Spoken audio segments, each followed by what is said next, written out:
Shalom, perkenalkan nama saya Maria Finindanale, Prodipa kelas E semester 2, tugas Sejarah Gereja Indonesia dan Lokal. Judul Orang-orang Barat datang ke Indonesia. Poin yang pertama, permulaan awal kedatangan orang Barat ke Indonesia.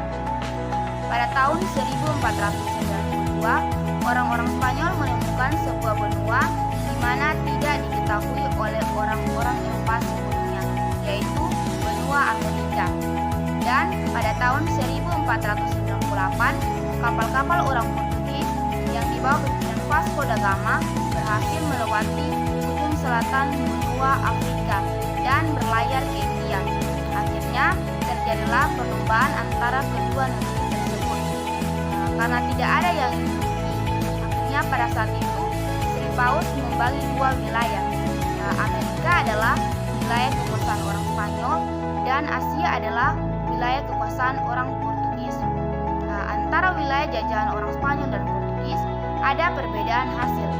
Wilayah jajahan orang Spanyol, di mana di situ terdapat banyak agama suku yang pada akhirnya tidak mampu mempertahankan diri terhadap serangan tentara dan misionaris. Sedangkan daerah jajahan orang Portugis hanya dapat mendirikan benteng saja, dan di mana daerah yang mereka tempati itu sudah terdapat agama-agama tinggi seperti agama Hindu, Buddha, dan Islam. Dan pada abad ke-16 orang Portugis melancarkan serang yang sengit melawan pedagang Asia, yaitu Islam. Dan pada permulaan awal abad ke-16 masuklah faktor baru dalam kekuatan ekonomi, politis, dan religi Nusantara. Dan pada tahun 1511 orang-orang Portugis berhasil merebut kota Malaka, dan kapal-kapal mereka mulai muncul di perairan Jawa dan Maluku. Poin yang kedua, agama yang dibawa oleh orang Eropa dan Portugis dan misi yang mereka pakai pada saat itu.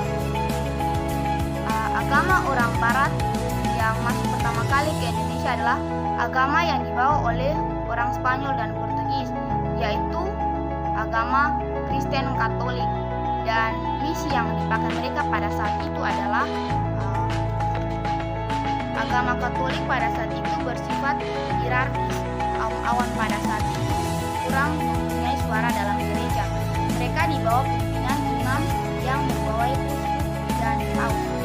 Dan gereja pada saat itu mempunyai susunan organisasi yang rapi, sehingga menyelenggarakan misi yang luas.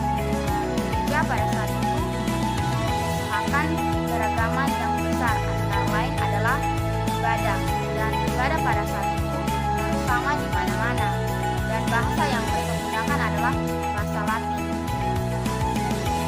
Gereja pada saat itu pelayanan sakramen dianggap paling penting, dan lebih penting dari pelayanan firman, khususnya baptisan, perlu mutlak, dan keselamatan.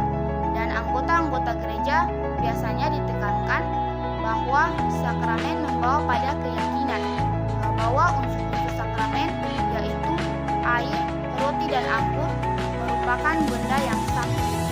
Dan katekisasi dan pembinaan jemaat pada saat itu diabaikan. Dan gereja pada saat itu menganggap pertengkaran sebagai kehidupan Kristen yang paling tinggi. Dan gereja pada saat itu membangun ordo-ordo seperti ordo Fransiskan dan ordo Yesuit. Dan ordo-ordo itu dipakai sebagai tenaga misionaris. Dari ordo-ordo itu hampir semua misionaris berasal dari Indonesia. Dan poin yang ketiga adalah antara tahun 1570 dan tahun 1600. Antara tahun 1570 dan 1600, kekuasaan Ternate semakin besar dan orang-orang Portugis semakin terdesak.